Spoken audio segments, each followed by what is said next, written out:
ሰላም እንደምን አላችሁ በያላችሁበት ሰላም ሁኑልኝ። ዛሬም እንደተለመደው በአዲስ መረጃ መጥቻለሁ ማለት ነው። ዛሬ ይዤላችሁ የመጣሁት ስለ ዲቪ 2027ን በተመለከተ ይሆናል።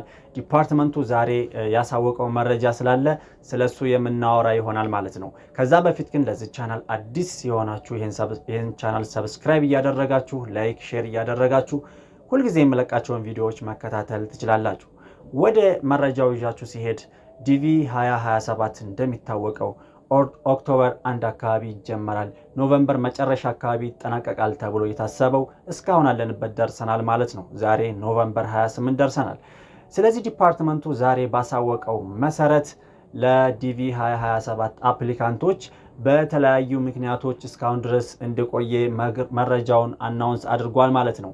ያም ደግሞ አንድ ወሳኝ ነገር አለ። ስለ ሬጂስትሬሽን ፊ ወይም ደግሞ ኤሌክትሮኒክ ፊን በተመለከተ አንዳንድ ሲስተም ላይ ቻሌንጅ ስለሆኑ ለወደፊት ባለው ሂደት እናሳውቃለን። ዲቪ 2027 እንዳልተቋረጠና እንዳልቆመ ነው የተናገሩት ማለት ነው።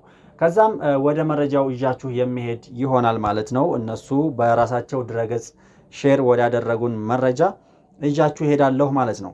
ስለዚህ ዲፓርትመንቱ ያሳወቀውን መረጃ አሁን እኔ ማነብላችሁ ይሆናል። እናንተም ገብታችሁ በራሳቸው ዌብሳይት እየተለቀቀውን ወይም አናውንስ ያደረጉትን መረጃ መከታተል ትችላላችሁ። ዌብሳይታቸው ላይ ገብታችሁ ማየት ለምትፈልጉ travel.state.gov ብላችሁ እኔ በስር ጽሁፍ ላይ ማስቀምጥላችሁ ይሆናል። አሁን በማስቀምጥላችሁ ሊንክ ገብታችሁ ምን አናውንስ እንዳደረጉና ለወደፊት አዳዲስ ሲኖር የሚያሳውቁን በዚህ ዌብሳይታቸው ስለሆነ ገብታችሁ በዚህ መከታተል ትችላላችሁ።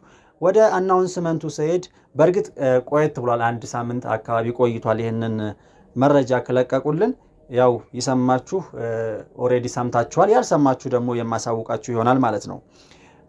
ወደ መረጃው ይዣችሁ ሲሄድ አናውንስ ወዳደረጉት መረጃ ይዣችሁ ሲሄድ The department is implementing certain changes to diversity visa entry process.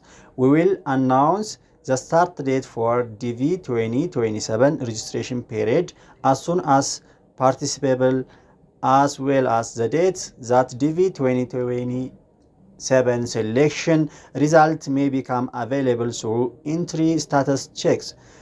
Those changes will not affect the visa application period for individuals selected for DV 2027, which will remain October 1, 2026 to September 13, 2027 የሚል መረጃ ለቀዋል ማለት ነው። እንግዲህ እነሱ እንዳመላከቱን ከሆነ ዲቪ 2027 ወይም 2027 እንዳልቀረና ለወደፊት ባሉት ቀናቶች አናውንስ እንደሚያደርጉ ነው ያሳውቁን ማለት ነው። ስለዚህ አፕሊካንቶች እንደተለመደው እስከዛሬ እንደምታደርጉት ፋይላችሁን ኦርደር ማድረግ ኦርጋናይዝ ማድረግ መርሳት የለባችሁም ማለት ነው። ቆንጆ የሆነ ወይም ከ3 ወር ያልበለጠ ፎቶ ጉርድ ፎቶ አዘጋጅታችሁ እንግዲህ እስከሚለቀቅ ድረስ ሁላችሁም በትዕግስት መጠበቅ ይኖርባችኋል ማለት ነው። እንዳልኳችሁ ዲቪ 2027ን ወይም ዲቪ ሎተሪን በተመለከተ ማንኛውም መረጃ travel.state.gov ገብታችሁ ሁላችሁም አፕዴት ነገር ሲኖር ማየት እንደምትችሉ በዛ አጋጣሚ ነግራችኋለሁ ማለት ነው። ሌላ ፌክ የሆኑ አካውንቶች አሉ በተለያየ ሳይቶች የሚያስገቡ ማለት ነው።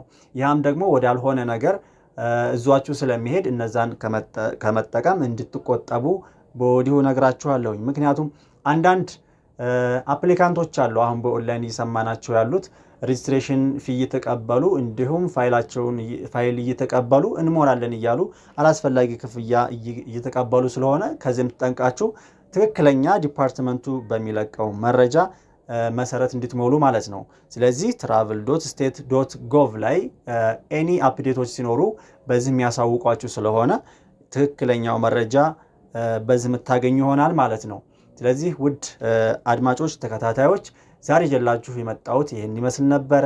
እንዳልኳችሁ ይህ ቻናል ቁም ነገር አዘል ቻናል ነው። ሰብስክራይብ፣ ላይክ፣ ሼር በማድረግ ቤተሰብ ሁኑ። ቀጣይ አዲስ መረጃ ዲቪን በተመለከተ ወይም ሌሎች ቴክኖሎጂ ቤዝድ የሆኑ መረጃዎችን የማቀርብበት ቻናል ስለሆነ ላይክ፣ ፎሎው ማድረግ አይረሳ። ቀጣይ እስከምንገናኝ ሰላም ቆዩ።